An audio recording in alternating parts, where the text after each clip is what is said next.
My parents kicked me and my kids out of a family party like strangers, so I cut off their mortgage, and what happened next shattered their illusion. My younger brother Tyler, a 31-year-old male, had convinced me, a 35-year-old male, to come to this family gathering at my parents' house for Thanksgiving.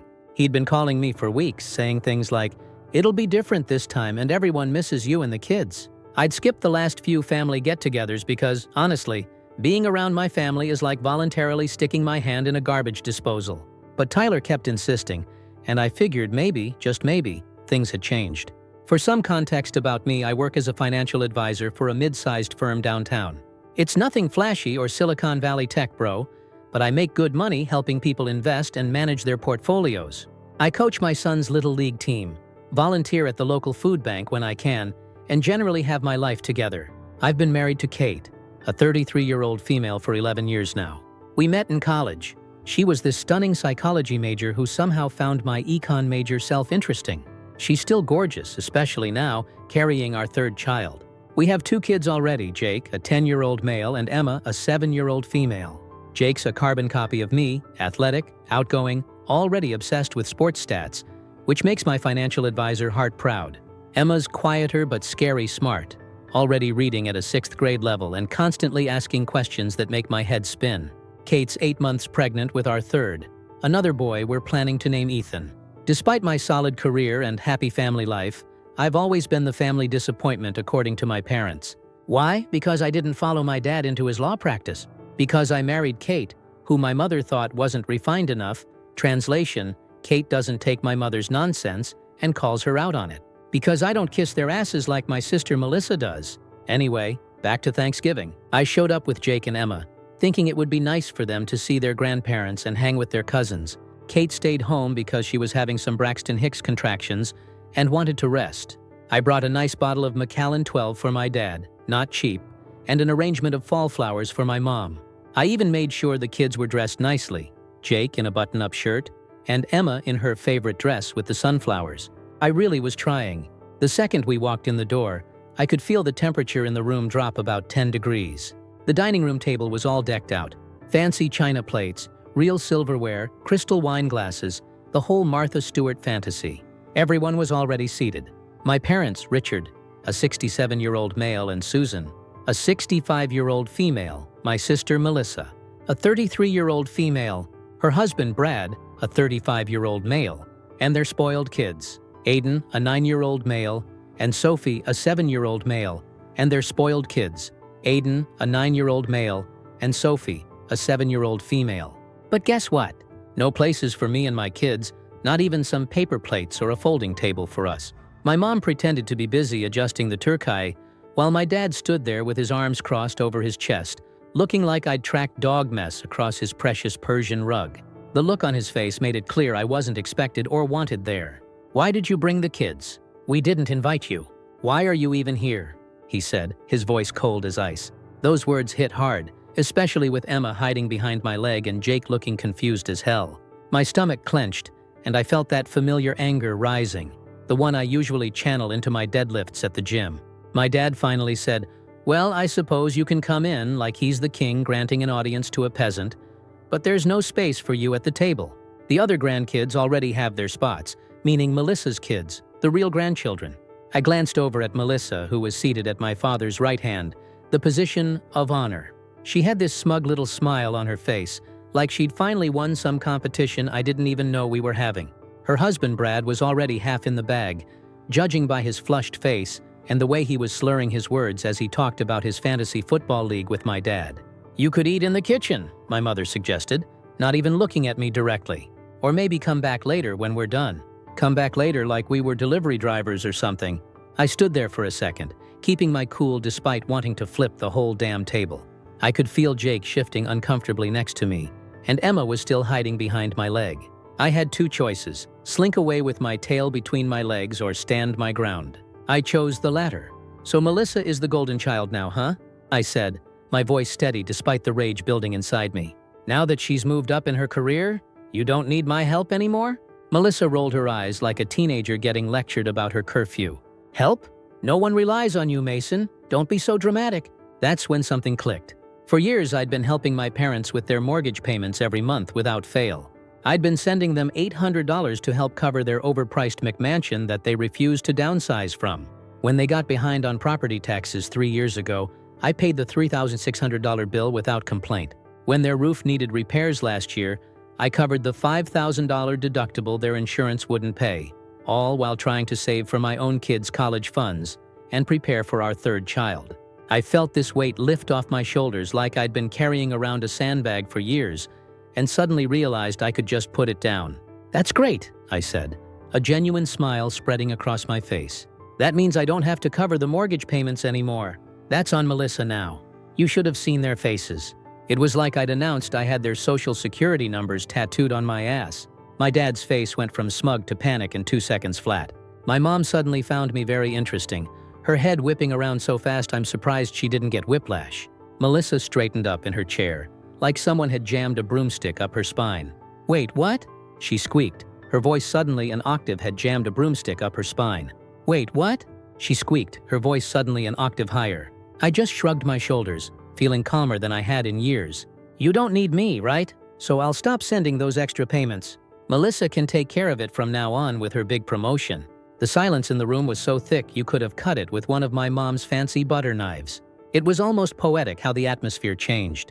1 minute, I'm the family embarrassment they didn't want to acknowledge. The next, I'm the most important person in the room. Melissa tried to laugh it off, a nervous, high-pitched sound that didn't reach her eyes. "Come on, Mason, don't be ridiculous. You wouldn't do that to Mom and Dad." My father cleared his throat, his lawyer face sliding into place. "Now, Mason, let's not be hasty. Your mother and I appreciate your contributions to the household expenses. Contributions like I was dropping a few bucks in a collection plate, not keeping a roof over their heads." "Dad?" Melissa hissed. "What is he talking about? What payments? Interesting. So my sister didn't even know I'd been bankrolling our parents all this time." That explained a lot about her attitude toward me. I looked at my kids. "All right, guys, let's go. We're not wanted here." "Are you really doing this?" my father snapped, his face turning an impressive shade of crimson. "On Thanksgiving? You just said we weren't welcome," I replied, keeping my voice steady though I wanted to yell. "I'm just respecting your wishes." Melissa looked at our mom, then back at me, the reality of the situation finally dawning on her. "You wouldn't actually stop paying, would you?" I smiled and looked her dead in the eyes. "Watch me." Taking my kids by the hand, I walked toward the door.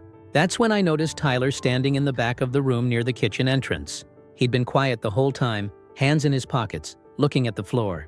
Unlike the others, he looked genuinely ashamed of what had happened. "Tyler," I acknowledged him with a nod.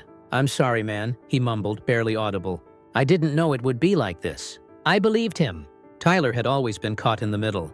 Not the golden child like Melissa, but not the designated family ATM like me either. Just sort of there. "Not your fault," I told him. Then I walked out and slammed the door hard enough to rattle the windows, feeling the cold November air hit my face like a refreshing slap. In the car, I took a deep breath, my hand shaking slightly as I gripped the steering wheel. I hadn't planned on cutting them off financially today, but now that I'd said it out loud, it felt absolutely right. As we drove away, Emma asked from the back seat, her voice small, "Why don't Grandma and Grandpa want us at their house?" I caught her eyes in their rearview mirror and took a deep breath before answering, keeping my tone casual so they wouldn't pick up on how furious I was. "Some people just don't know how to treat family right, sweetie. Your aunt, too. But don't worry, we've got each other, and that's what matters." Jake, being older and more perceptive, wasn't so easily satisfied. "Were you really giving them money, Dad?" "Smart kid, nothing gets past him." "Yeah, buddy, I was helping them out with their house payment for a long time, but not anymore." "Because they were mean to us?" Emma asked. "Partly," I admitted, "but mostly because they don't appreciate it. When people don't value your help, sometimes the best thing to do is stop helping." Jake nodded thoughtfully. "Like when I kept helping Trevor with math, but he never said thanks and then called me a nerd." I chuckled. "Exactly like that, bud." The ride home was quiet after that, the kids lost in their thoughts. I called Kate to warn her about what had happened, not wanting her to be blindsided by the kids' questions when we got home. Kate was waiting in the living room, her face a storm cloud. Being 8 months pregnant with our third kid, she sat there, one hand resting on her belly, the other gripping her water glass so tight I thought it might shatter. "They did that in front of the kids?" she asked, her voice dangerously quiet. "Yeah, they absolutely did. Made it clear we weren't part of the family." What did they say exactly? She demanded. So I told her everything, not sugarcoating any of it. She shook her head, her free hand clenching into a fist. Then they're not part of our family anymore. Period. That's one of the reasons I love my wife. She doesn't take nonsense from anyone, not even my parents. She's always been fiercely protective of our kids and me. I told them I'm cutting off the mortgage payments, I admitted. Kate's eyebrows shot up, then she smiled slowly. Good, it's about time. The kids were hungry since we'd missed out on Thanksgiving dinner, so we ordered pizza and had an impromptu movie night instead. As I watched them laughing at Nadine Credibles, curled up with Kate on the couch, I realized this was a much better Thanksgiving than anything my parents could have offered. The next week, it was like a weight had been lifted off my shoulders. I canceled the automatic transfer to my parents' account. No more $800 a month down the drain. No more late-night calls from my mom asking for just a little extra this month. No more feeling like an ATM with legs. It was just me, my kids, and my pregnant wife, getting ready for our new baby boy. I kept waiting for the guilt to hit me, but it never did. Instead, I felt lighter, happier. I took the money I would have sent my parents and put it into our baby fund instead. I hit the gym harder than usual that week, channeling all that anger into my deadlifts. It felt great to set a new personal record of 385 pounds while knowing I was keeping my money for my family. My parents called a few times in the days after Thanksgiving. I let the calls go to voicemail. The messages started out angry. How dare you embarrass us like that? Then they shifted to guilt tripping. After everything we've done for you. And finally, they landed on desperate. Please call us back. We need to talk about the mortgage. I deleted them all without responding. Melissa tried texting me too. Real mature Mason. Mom and Dad are upset. Fix this. I blocked her number. Then, out of nowhere, Tyler showed up at my house on a Tuesday night. When I opened the door, he looked like he hadn't slept in days. His normally neat appearance was disheveled, wrinkled shirt stubble on his face, dark circles under his eyes. Hey, he said, can I come in? Tyler never just drops by without texting first. Something was definitely wrong. I let him in. He sat at the kitchen table and ran a hand over his face before finally speaking. Melissa lost her job. I couldn't help but laugh, the sound echoing in the quiet kitchen. Already? Didn't she just get that big promotion she was bragging about at Thanksgiving? Yeah, he said, taking a long drink from his soda. They fired her yesterday. She's completely screwed. Let me guess, I said. She spent every penny before she even got her first paycheck from the new position. Exactly, he said. Bought some designer handbags, put a deposit down on a new BMW, started renovating their kitchen. Thought she was hot stuff. Then, boom, gone. I shook my head, not even surprised. Melissa had always been impulsive with money. When we were kids, she'd spend her allowance on the first day, then beg our parents for more. They always gave in. Some things never change. What was the job again? I asked, realizing I hadn't paid much attention to her bragging at previous family gatherings. VP of Marketing at Pinnacle Solutions, Tyler said. Big software company, nearly doubled her salary from her last job. I whistled. That was a serious position. How the hell did she even get that job? Last I knew, she was a mid-level marketing manager with no tech experience. Tyler stared at the table. That's part of the problem. She, might have exaggerated her qualifications a bit. She lied on her resume, I translated. Pretty much, he admitted. But that's not even the worst part. I raised an eyebrow, intrigued despite myself. What do you mean? She didn't just get fired, he continued, lowering his voice though it was just us in the house. She got caught in some shady stuff. This guy at work, her new boss, she thought they were dating or something. Turns out, he was embezzling money from the company, and somehow Melissa got tangled up in it. Whether she knew or not doesn't matter. She's on the hook. She's not just unemployed. She could face criminal charges. Holy hell, I muttered, genuinely surprised. I always knew Melissa was desperate for status, but I didn't think she'd cross that line. Yeah, Tyler said, shaking his head. The guy was siphoning funds from the marketing budget into fake vendor accounts. Since Melissa was signing off on these expenditures as the new VP, it looks like she was in on it. Was she? I asked bluntly. Tyler shrugged. She claimed she didn't know, that she trusted him because they were sleeping together. But who knows with Melissa? She's always wanted the shortcut to success. So what does this have to do with me? Tyler fidgeted with his soda bottle, picking at the label. Mom and Dad are losing their minds. They were counting on her to help with the bills now that you've stopped the mortgage payment. It was due last week and they don't have it. I leaned forward, arms on the table. So what? They want me to clean up Melissa's mess too? Tyler didn't answer right away. That told me everything I needed to know. I laughed, a harsh sound even to my own ears. Unbelievable. Just a week ago they threw me and my kids out like garbage, made it crystal clear we weren't part of the family. And now suddenly they remember I exist? Tyler sighed, looking tired in a way that went beyond physical exhaustion. Look, I'm not saying you owe them anything. I just figured you should know what's happening. Good, I replied without hesitation. Let them figure it out for once. Tyler stared at me. You don't mean that. Oh, I do, I said firmly, crushing my empty soda can. They made their choice. Melissa laughed in my face. Dad practically shoved us out the door. Mom couldn't even look at my kids. They wanted to treat me like I was nothing. Well, now they get to see what nothing really feels like. Tyler looked down, a muscle in his jaw twitching. I get it. I really do. I wouldn't help them either if I were you. But, I prompted, hearing the unspoken word. It's still hard to watch them panic, he admitted. Dad's been having chest pains. Mom keeps crying. Melissa's drinking herself into oblivion. It's a mess. I felt a twinge of something. Not quite guilt, maybe concern, but I pushed it away. Not my circus, not my monkeys, I said. Tyler nodded slowly. Fair enough. We talked a bit longer about less dramatic topics. His job at the accounting firm, the baby preparations, his on-again, off-again relationship with his girlfriend. When he left, he seemed lighter, like sharing the family drama had relieved some of his burden. Thanks for having me, he said at the door, and for listening. Anytime, bro, I said, meaning it. Tyler wasn't the problem in our family. He was just caught in the crossfire. After he left, I thought about what he told me. Melissa facing potential criminal charges, my parents unable to pay their mortgage. It was a disaster, no doubt about it. But for the first time, it wasn't my disaster to fix. I went upstairs where Kate was folding baby clothes in the nursery. Her face was peaceful, focused on the tiny onesies and socks. I wrapped my arms around her from behind, my hands resting on her belly. Everything okay? She asked, leaning back against me. Yeah, I said, and meant it. Everything's fine. That night, around 1 a.m, my phone started ringing. I'd been in a deep sleep, one arm thrown over Kate's pregnant form, and the sound dragged me unwillingly into consciousness. It was my mother. I let it ring, hoping it would go to voicemail. Then it rang again, and again, and again. I ignored it, watching the screen light up in the darkness, casting an eerie blue glow across the bedroom ceiling. Half asleep, Kate mumbled. Who keeps calling? My mother, I replied, silencing the phone. She frowned, her eyes still closed. At this hour? Yep. I turned the phone face down and rolled over, wrapping my arm around her again. Just as I was drifting back to sleep, my phone buzzed with a text, then another, and another. Finally, I picked it up, squinting at the bright screen. A text from Tyler, pick up. Finally, I picked it up, squinting at the bright screen. A text from Tyler, pick up. Dad's in trouble.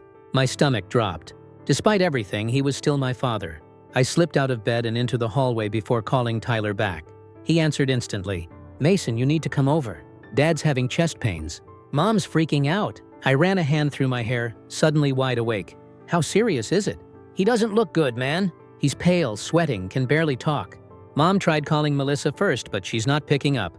Apparently, she's been drinking heavily since she got fired, and now she's ignoring everyone. I couldn't help but smirk in the darkness of the hallway. You mean the favorite child doesn't want to handle family emergencies? What a surprise. Mason, come on, this is serious, Tyler said, his voice tight with stress. I paused. Part of me wanted to say, not my problem, and go back to sleep. But another part knew I'd never forgive myself if something happened to my dad, no matter how much of an ass he'd been. I let out a breath. Fine, I'll be there soon. I went back into the bedroom to get dressed. Kate sat up, turning on the bedside lamp. The light cast shadows across her very pregnant belly. What's going on? She asked, her voice thick with sleep. Dad's having chest pains. Tyler thinks it might be serious. She was immediately alert. You're really going? I just want to make sure it's not actually serious, I said, pulling on a pair of jeans. I'm not giving them a cent, though. She studied my face but didn't argue. Be careful. Don't let them manipulate you again. I leaned down and kissed her. I won't. Go back to sleep. I'll call you if anything major happens. The drive to my parents' house took 20 minutes, but it felt like hours. I kept picturing my dad clutching his chest, gasping for breath. Despite our rocky relationship, I didn't want him to suffer. I didn't want him to die. When I got there, the scene was exactly as dramatic as I'd expected. The living room lights were all blazing, giving the place a harsh, exposed feel. My dad was slumped in his recliner, pale and sweating, one hand clutching his chest. His face was contorted in pain. My mom was pacing around him, wringing her hands, mascara streaked down her face, though it was the middle of the night. She rushed toward me the second I walked in. Mason, thank God you're here. "Your father, he can't breathe properly." "I don't know what to do." I stared at her, suddenly realizing something that should have been obvious. "Did you call 911? She blinked, like the thought hadn't crossed her mind. I pulled out my phone. "Jesus Christ, Mom!" As I called for an ambulance, she kept pacing and whimpering. "We didn't know who to call. Melissa isn't answering. We thought maybe you could drive him to the hospital." Then something clicked in my mind.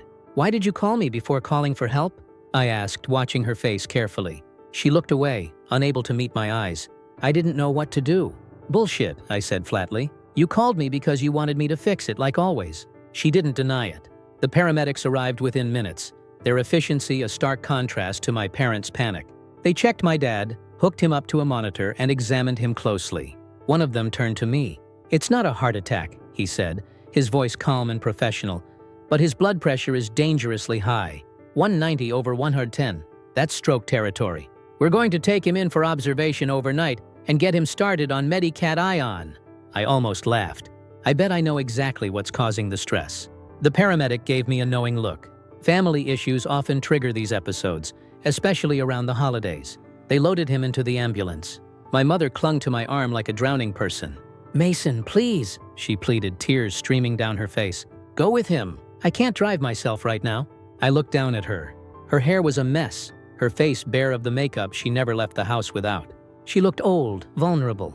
But I also remembered how she couldn't even look at my children a week ago. "Tyler can take you," I said, nodding to my brother who was hovering in the background. "But I need you," she insisted, her fingers digging into my arm. "Please." "Why?" I asked, genuinely curious. "A week ago, you couldn't even set a place for me at your table. What's changed?" Her eyes were red and puffy. "We need help. The bank called today about the mortgage. We're behind on payments." I let the words sink in. A week ago, I meant nothing to this woman. Now I was suddenly their only hope. I met her gaze and said no. Then I turned and walked out, ignoring her calls behind me. For the first time in years, I felt completely free. I had spent my entire adult life believing that if I didn't hold everything together, my family would fall apart. But the truth was, they'd been using me all along. As I drove home through the quiet pre-dawn streets, I felt a sense of peace I hadn't experienced in years. The next morning, I was making breakfast when Kate came into the kitchen, her pregnant belly entering the room a second before the rest of her. She poured herself some orange juice and watched me flip pancakes for the kids. "So how bad was it?" she asked. I shrugged, sliding a perfect golden pancake onto the growing stack. "No heart attack, just high blood pressure from stress." She raised an eyebrow. "And?" "I told my mom no," I said, pouring more batter onto the griddle. "She wanted me to drive her to the hospital. I told her Tyler could do it." Her eyes widened. "You actually said no? Just like that?" "Yep." Walked right out. She came over and kissed me, her belly bumping against mine. "I'm proud of you. It's about time they learned they can't use you anymore." Jake and Emma came bounding into the kitchen, still in their pajamas, hair wild from sleep. "Pancakes?" Emma squealed, climbing onto her chair. We had a normal family breakfast. No drama, no guilt, no financial stress, just us. It felt good. After dropping the kids at school, I headed to the gym. I needed to clear my head, and nothing does that better than a good workout. I was in the middle of a set of bench presses when my phone buzzed. Tyler again. "Hey," I grunted, setting the barbell back on the rack. "Dad's being discharged," he said without preamble. "They've got him on blood pressure medication. He's supposed to rest and avoid stress." I wiped sweat from my forehead with a towel. "Good to know." There was a pause. "They're really in trouble, Mason." I sighed, sitting up on the bench. "We're not doing this again, Tyler. I know, he said quickly. "I'm not asking you to help. I don't know what to do. Mom's talking about taking out a payday loan to cover the mortgage." I winced. Payday loans were financial suicide. That's a terrible idea. "Yeah, no kidding," Tyler agreed. "But they're desperate," I thought for a moment. "Look, as a financial advisor, here's what I'd tell anyone in their situation. They need to call the bank and explain the situation. They might be able to work out a payment plan. If not, they should consider selling the house. It's too big for them anyway." Tyler was quiet for a moment. "I've been telling them that for years. They won't listen." "Not your problem," I said firmly. "Not mine either." "Yeah," he said, sounding resigned. "You're right." We hung up, and I finished my workout, trying to push the conversation out of my mind. But it lingered. Not because I felt responsible, but because I was genuinely curious about how this would all play out. For the first time, I wasn't rushing in to fix everything. I was simply an observer to my family's chaos. 3 days later, I was at the office when my phone buzzed with a text from Tyler. "Melissa's here at Mom and Dad's. She wants to talk to you." I laughed out loud, earning a curious look from my assistant. "Not happening," I texted back. "Mason, listen. It's bad. Really bad. She's facing embezzlement charges. The company is pressing charges against her and her boss. She could go to jail." I put my phone down and focused on the client file in front of me. Not my problem. But my phone kept buzzing. "She's desperate, man. She's been crying for hours. Dad's still not doing well. And the bank sent a foreclosure notice yesterday." I typed back, "So what, Tyler? They made it clear where I stand in this family." There was a pause, then just come over. "Hear them out. That's all I'm asking." I stared at the message for a long time. Part of me wanted to ignore it, to continue my clean break from my toxic family. But another part was curious. What could Melissa possibly say to me now? What could any of them say? Against my better judgment, I texted back, "Fine, after work." The rest of the day dragged. I found it hard to concentrate on my client portfolios when I kept imagining the showdown to come. By the time I left the office, I was a mix of irritation and anticipation. I called Kate on the way. "Tyler wants me to stop by my parents' house.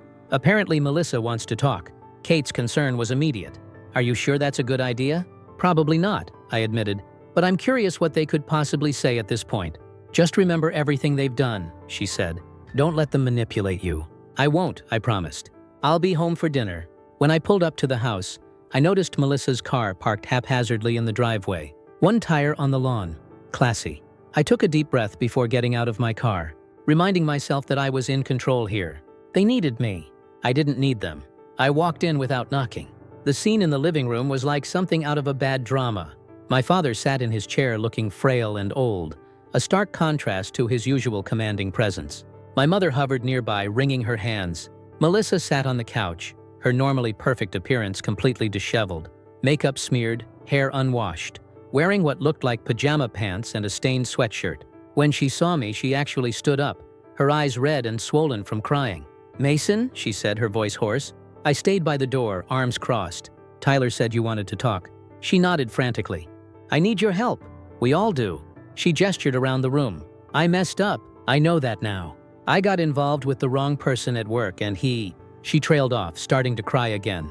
My mother stepped forward. "Melissa is in serious trouble, Mason. The police came to question her yesterday and the bank says we have 30 days before they take the house." I laughed. I couldn't help it. "And now you want my help? After throwing me and my kids out at Thanksgiving? After treating me like garbage for years while I paid your bills?" Melissa actually got down on her knees in front of me, kneeling on the carpet. "Please, Mason. I know I've been horrible to you." I was jealous. "You've always had everything together. Good job, happy marriage, great kids. I wanted Mom and Dad to be proud of me like they are of you." I stared at her, genuinely shocked by this revelation. "Are you kidding me right now? They've never been proud of me like they are of you." I stared at her, genuinely shocked by this revelation. "Are you kidding me right now?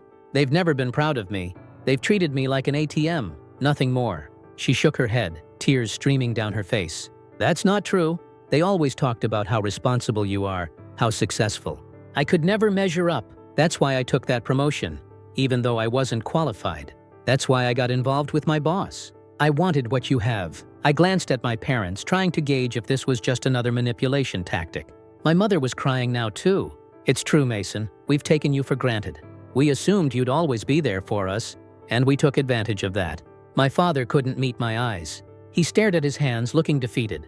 I looked around the room at my father avoiding my eyes, my mother crying, Melissa on her knees. It was pathetic, and yet I felt no satisfaction in seeing them brought so low, just a deep weariness. "So, what exactly do you want from me?" I asked, though I already knew. Melissa wiped her nose with her sleeve. "I need a lawyer, a good one, and Mom and Dad need help with the mortgage until I can get back on my feet." I laughed again. "You think Dad need help with the mortgage until I can get back on my feet?" I laughed again. "You think I'm just going to open my wallet after how you treated me? After finding out you wasted the money I already gave them?" They all looked confused. Tyler stepped in from the kitchen where he'd been hovering. "They don't know that I told you." I turned to my parents. "Tyler told me what you did with the $4,500 I gave you for the mortgage 3 months ago. You gave it to Melissa, didn't you?" My father couldn't meet my eyes. My mother stammered. "We thought she said she would pay it back after her promotion. So, not only did you take advantage of me for years, but you lied to me about where the money was going. And now you want more?" Melissa was sobbing now, actual ugly crying with snot running down her face. Please, Mason, I'll pay you back, I swear. I just need help getting out of this mess. I stood there for a moment, looking at my broken family. Then I smiled. No, Melissa repeated, as if she couldn't understand the word. I'm not giving you a cent, any of you. You made your choices. Now live with them. My mother grabbed my arm. Mason, please, we could lose everything. I removed her hand. You already lost the only thing that mattered. Your son who actually gave a damn about you. As I turned to leave, Melissa called after me. What am I supposed to do? I could go to jail. I paused at the door. Should have thought about that before you laughed in my face while my kids were standing right there. Actions have consequences, Melissa. Welcome to the real world. I walked out feeling 10 feet tall. I got in my car and drove home to my real family, the people who actually loved and respected me. 2 weeks after I walked out on my pathetic family, Tyler called to update me. Melissa took a plea deal. No jail time, but she has to pay back $75,000, and she's on probation. She lost her apartment, sold her car, and she's working at a call center now. Karma's a bitch, I said, feeling nothing but satisfaction. Your parents are losing the house, Tyler continued. They're getting foreclosure notices. Not my problem, I replied. A month later, Kate gave birth to our son, Ethan. I didn't tell my parents. Why would I? They weren't family anymore. When my mother somehow found out and called, begging to see him, I blocked her number. When they sent gifts for Emma's birthday, I donated them to Goodwill without telling my kids. Tyler moved in with us after my parents kicked him out for taking my side. He's been great with the kids and is saving for his own place. It's been 4 months since I cut them off. My life is better in every way. I sleep better. I've set new personal records at the gym. I've added $35,000 to my kids' college funds, money that would have gone to supporting my parents and sister. Do I miss them? No. I miss the idea of having real parents who love you for who you are, not what you can give them. But the people they really are, the ones who threw me and my kids out, then expected me to rescue them when Melissa's life fell apart? No, I don't miss them at all. My real family is right here, Kate, Jake, Emma, Ethan, and Tyler, the people who actually give a damn about me. For those saying I should be the bigger man and help them, screw that noise. I was the bigger man for years while they took advantage of me. Some bridges deserve to be burned.